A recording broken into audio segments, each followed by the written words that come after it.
जय श्री कृष्णा, राधे राधे, श्री हरिदास। स्वागत है आप सभी का। आज हम दशा माता के दूसरे दिवस की कहानी का श्रवण करेंगे। एक सास बहू थी। बहू का पति विदेश गया हुआ था। एक दिन सास ने बहू से अग्नि लाकर भोजन बनाने के लिए कहा। बहू गांव में अग्नि लेने के लिए गई, पर किसी ने भी उसे अग्नि नहीं दी और कहा कि जब तक दशा माता की पूजा नहीं हो जाएगी, हम तुम्हें अग्नि नहीं देंगे। अब बेचारी बहू खाली हाथ घर लौट आई और सास से कहा कि आज तो गांव में दशा माता की पूजा है, इसलिए किसी ने भी अग्नि नहीं दी है। शाम को सास अग्नि लेने के लिए गांव में गई। तब स्त्रियों ने उससे कहा कि सवेरे तुम्हारी बहू आई थी, किंतु हमारे यहाँ पर पूजा नहीं हुई थी, इसी कारण हम उसे अग्नि नहीं दे सकी। सास अग्नि लेकर घर के दरवाजे तक पहुंची ही थी कि एक व्यक्ति बछड़ा लेकर आया और उसके पीछे ब्याई कलोरी गाय थी। उस स्त्री ने उससे पूछा कि यह गाय क्या पहलोटी ब्याई है? तब उस आदमी ने कहा, हाँ, बछड़ा है। सास ने बहू से कहा, आओ हम और तुम दोनों दशा माता के गंडे लें और व्रत करें। दोनों ने गंडे की पूजा की। सास बहू ने 10-10 अर्थात 20 फरे बनाए। 21वां एक बड़ा फरा गाय को दिया और पूजा करने के बाद सास बहू दोनों ही व्रत का पालना करने बैठी। उसी समय बुढ़िया के लड़के ने दरवाजे पर आवाज़ लगाई। आवाज़ सुनकर माँ ने मन में कहा कि मैं पालना कर चुकूंगी, तभी दरवाज़ा खोलूंगी।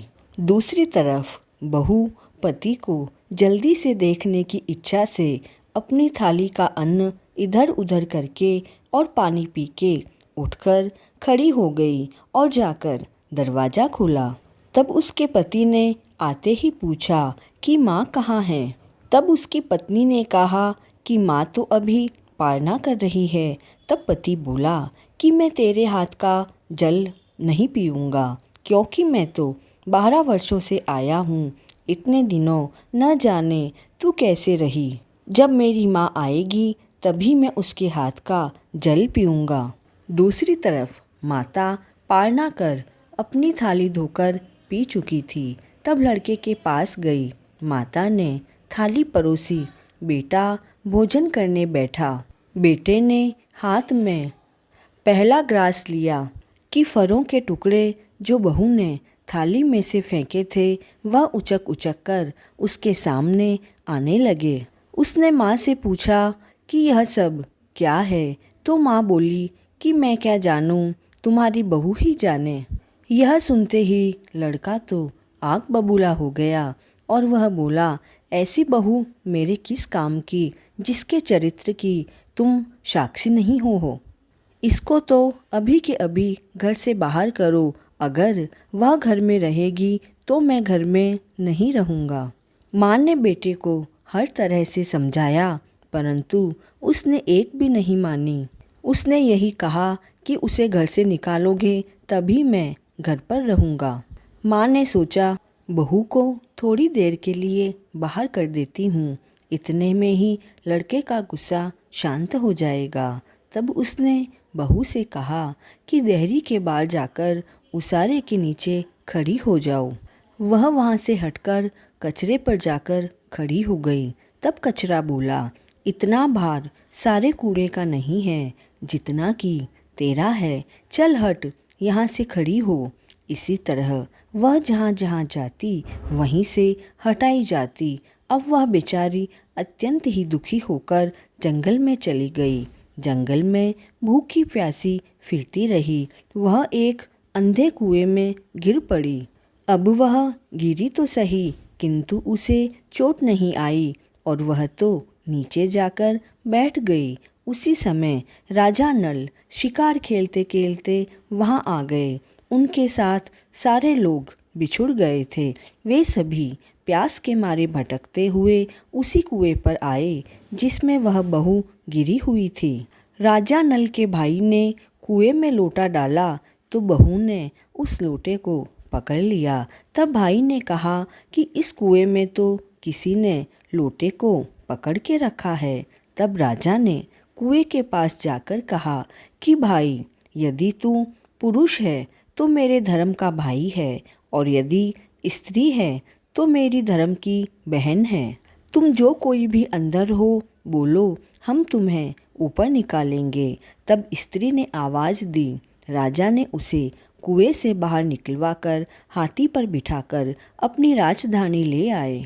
महाराजा को शिकार से लौटकर महलों की ओर आते देखकर महारानी को सभी ने खबर करी कि महाराजा आ रहे हैं और साथ में एक रानी भी लाए हैं। रानी अपने मन में बड़ी दुखी हुई क्योंकि उसे सौत का डर था।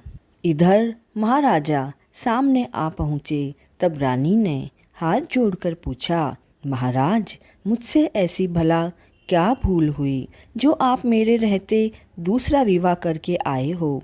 इस पर नल राजा ने हंसकर कहा कि यह तुम्हारी सौत नहीं है, बल्कि यह तो मेरी बहन है। यह सुनते ही रानी का मुंह खिल उठा। राजा ने उसका नाम मुँह बोली बहन रखा और उसके लिए अलग से ही महल बनवा दिया। उसमें वह आनंदपूर्वक रहने लगी। एक दिन राजा के एक घोड़ी ब्याई।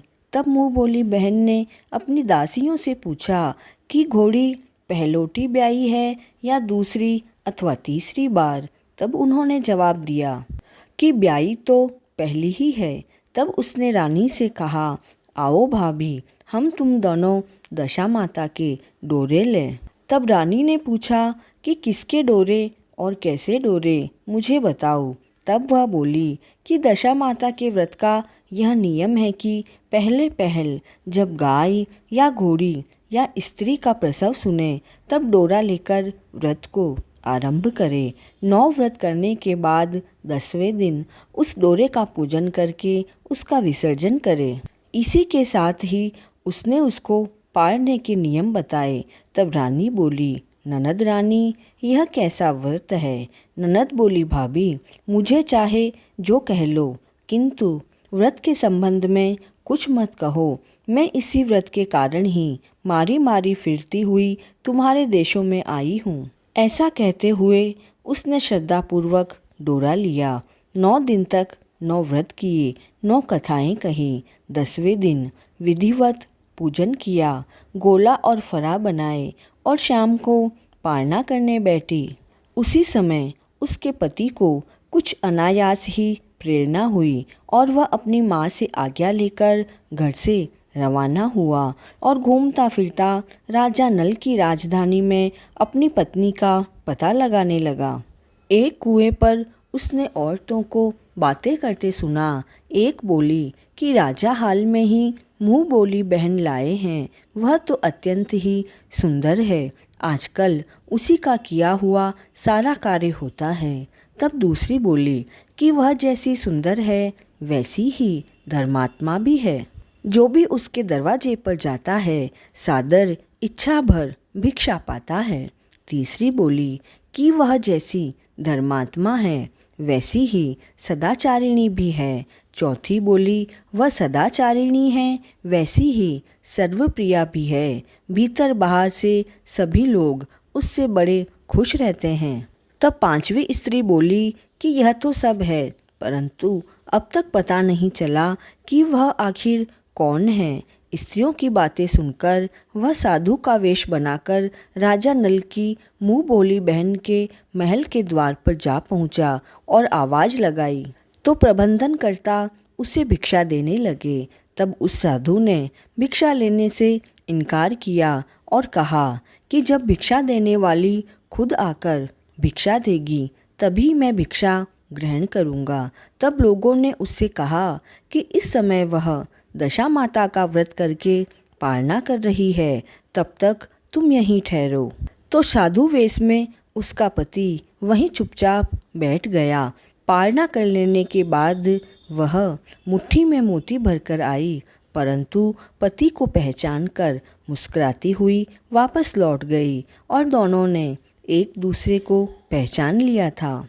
रानी ने ननद को मुस्कुराते हुए देखकर पूछा कि जब से तुम आई हो आज तक मैंने तुम्हें कभी भी हंसते नहीं देखा है, किंतु आज इस परदेसी को देखकर तुम हंस रही हो, इसका भला क्या कारण है। उसने उत्तर दिया कि वह परदेसी तो हमारे ही घर वाले हैं। रानी ने यह सारी बात राजा से कही कि तुम्हारी मुँह बोली बहन के घर वाले आए हैं। तब राजा ने कहा कि उनसे कह दो कि यहाँ से घर जाकर वहाँ से अपनी हैसियत से आए, तब मैं अपनी बहन की विदाई करूँगा।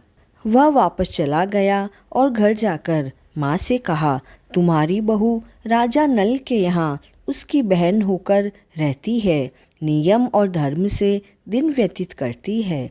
तब माँ ने आज्ञा दी कि तुम जाओ और उसे लेकर आओ। वह डोली, पीनस, कहार आदि के साथ फिर से राजा नल के नगर में गया। राजा ने समधी की हैसियत से उसका बहुत स्वागत किया और कुछ दिनों बाद मेहमानी में रखकर विधि पूर्वक बहन को विदा किया। जब वह महल से बाहर निकलकर चलने लगी तब महल भी उसके पीछे पीछे चलने लगे। तब रानी बोली, ननद जी तुम तो चली जो चली, इधर मेरा महल भी अपने साथ लेकर चली, जरा लौट कर पीछे देखो। तब उसने लौटकर पीछे देखा कि राजा का संपूर्ण राजसी वैभव नष्ट हो गया।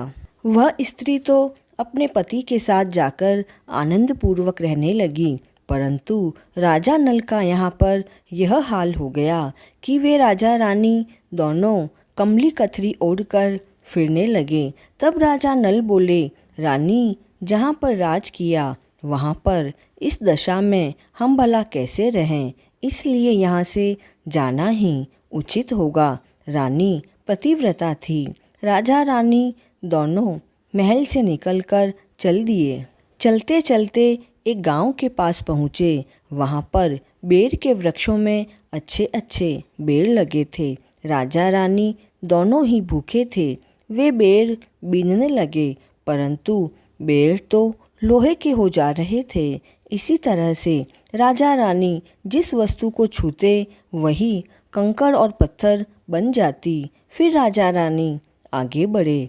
रास्ते में उन्हें एक बनिया मिला। उसने राजा नल को पहचान कर राजा रानी को आटा दिया। वे आटा लेकर एक नदी के किनारे गए। वहाँ रानी भोजन बनाने लगी और राजा स्नान करने गया। रानी ने रोटियां सेक कर रखी। जब राजा आए और भोजन करने बैठे तब रोटियां तो ईंट की हो गई। अब राजा रानी वहाँ से चलकर अपनी मुँह बोली बहन के यहाँ पर गए। इधर बहन ने सुना कि उसके भाई और भाभी आए हैं, तो उसने पूछा कि कैसे आए हैं, तो सुना कि लटके चीथड़ा और कैसे आए हैं। यह सुनकर उसे बड़ी लज्जा आई। उसने उन्हें एक कुम्हार के यहाँ ठहरा दिया। शाम को थाल सजाकर बहन खुद ही भाभी से मिलने गई। उसने सामने थाल रखा तो भाभी ने कहा कि इस थाल में जो भी हो कुम्हार के चक्के के नीचे रख दो और चली जाओ। वह थाल का सामान चक्के के नीचे रखकर चली गई। थोड़ी ही देर में राजा ने आकर रानी से पूछा कि मेरी बहन आई थी? तो रानी ने कहा, आई तो थी, पर जो कुछ लाई मैंने इसी चक्के के नीचे रखवा दिया है। राजा ने देखा कि चक्के के नीचे तो कंकड़ और पत्थर के सिवा कुछ नहीं था। अब राजा समझ गया कि यह सभी कुदशा है। वे लोग वहाँ से चलकर अपने मित्र के गए और मित्र ने जब सुना कि उनके मित्र नल राजा आए तो उसने पूछा कि कैसे आए। तो लोगों ने कहा, कमरी ओढ़े और कथरी बिछावे, मांग मांग कर खाना खावे, ऐसे आए हैं। तब मित्र ने दुखी होकर कहा कि कोई बात नहीं, जैसे आए आखिर मेरे मित्र हैं, उनको महलों में लाओ। मित्र ने बड़े आदर भाव से उनका स्वागत किया, भोजन कराया और एक कमरे में उनके सोने के लिए पलंग बिछवाया। उसी कमरे में खूंटी पर एक नवलखा हार टंग रहा था। आधी रात के समय राजा रानी सो गए। तब रानी सहसा उठी और उसने देखा कि हार खूंटी के पास वाली दीवार में एक मोर का चित्र बना है और वह हार को धीरे धीरे निगल रहा है। रानी ने राजा को जगाकर यह दृश्य दिखाया। तब राजा ने कहा कि यहाँ से भी चुपचाप हमें चलना चाहिए, नहीं तो सुबह चोरी का कलंक लग जाएगा।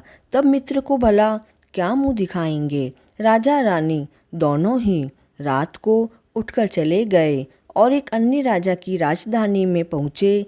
वहाँ पर सदाव्रत दिया जाता। राजा रानी भी सदाव्रत लेने गए। उस समय सदाव्रत बंद हो चुका था।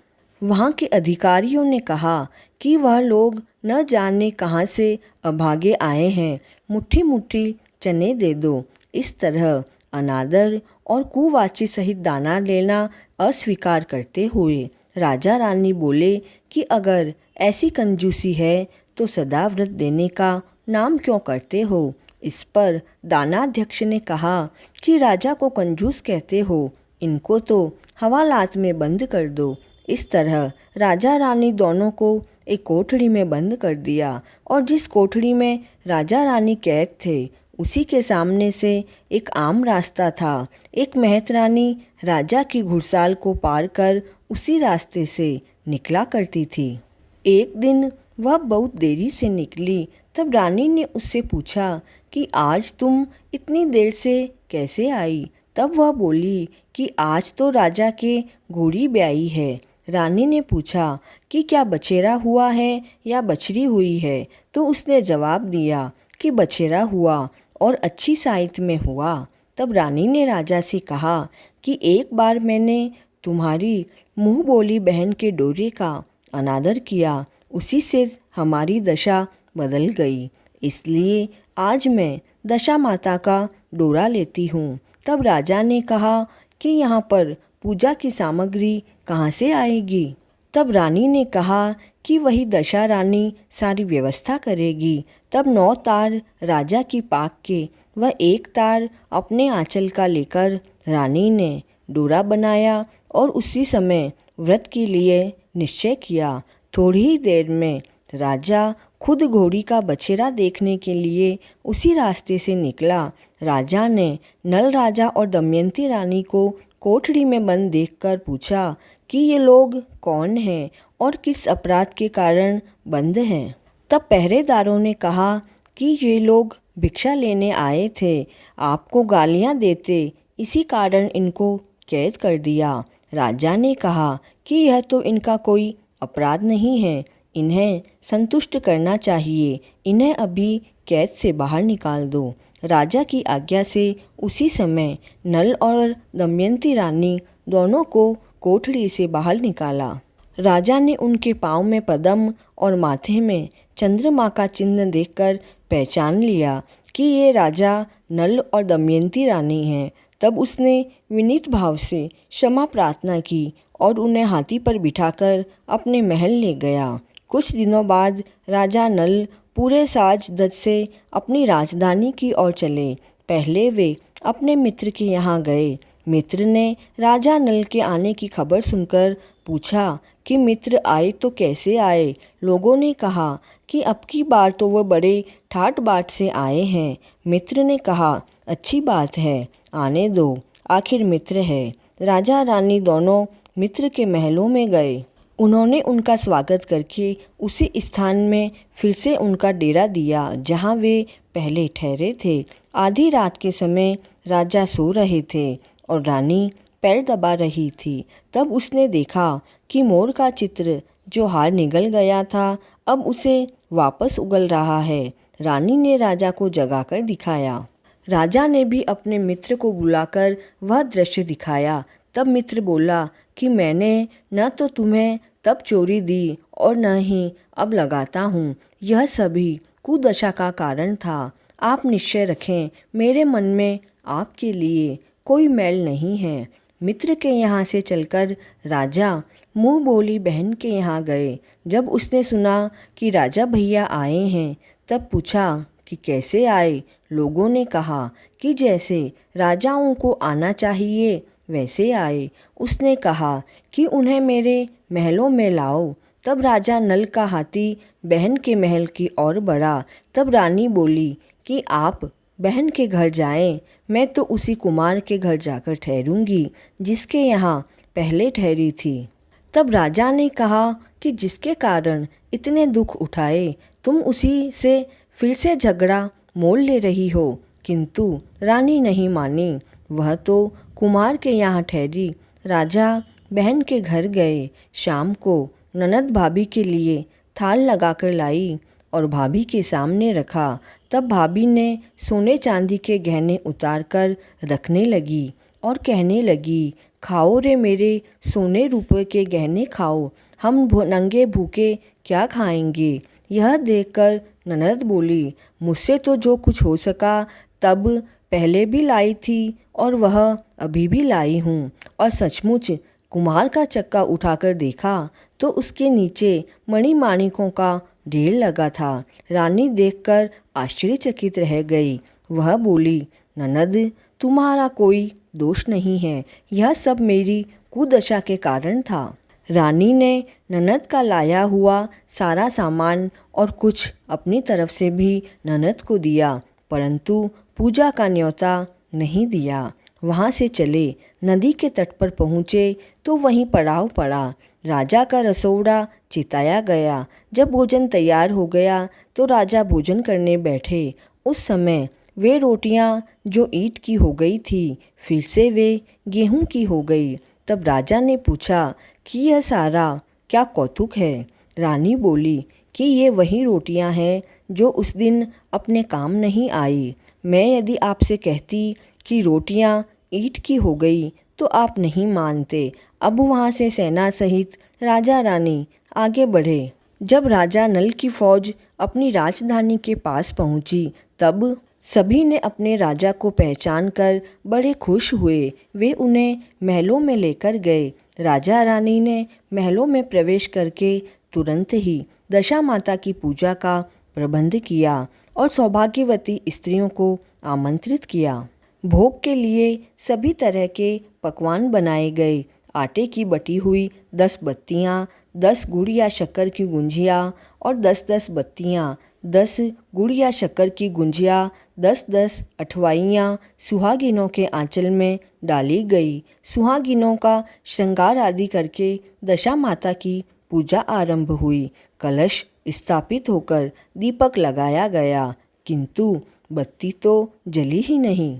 तब सभी पंडितों ने विचार करके कहा कि यदि कोई न्योता पाने वाला न्योतने को रह गया तो याद किया जाए, उसके आने पर ही दीपक जल जाएगा।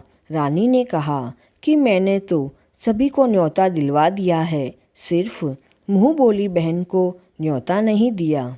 उसी समय राजा ने अपने द्रुतगामी रथ भेजकर मुँह बोली बहन को बुलवा लिया। सुहागिनों को भोजन कराकर विदा किया गया। उसी समय राजा ने राज में हुक्म जारी किया कि अब से मेरी प्रजा के लोग दशा माता का व्रत किया करें। हे भगवती दशा माता ने राजा के नल के दिन फेरे, वैसे सभी के दिन फेरे। दशा माता हम सभी पर अपना आशीर्वाद बनाए रखे। इसी मंगल कामना के साथ जय श्री कृष्णा।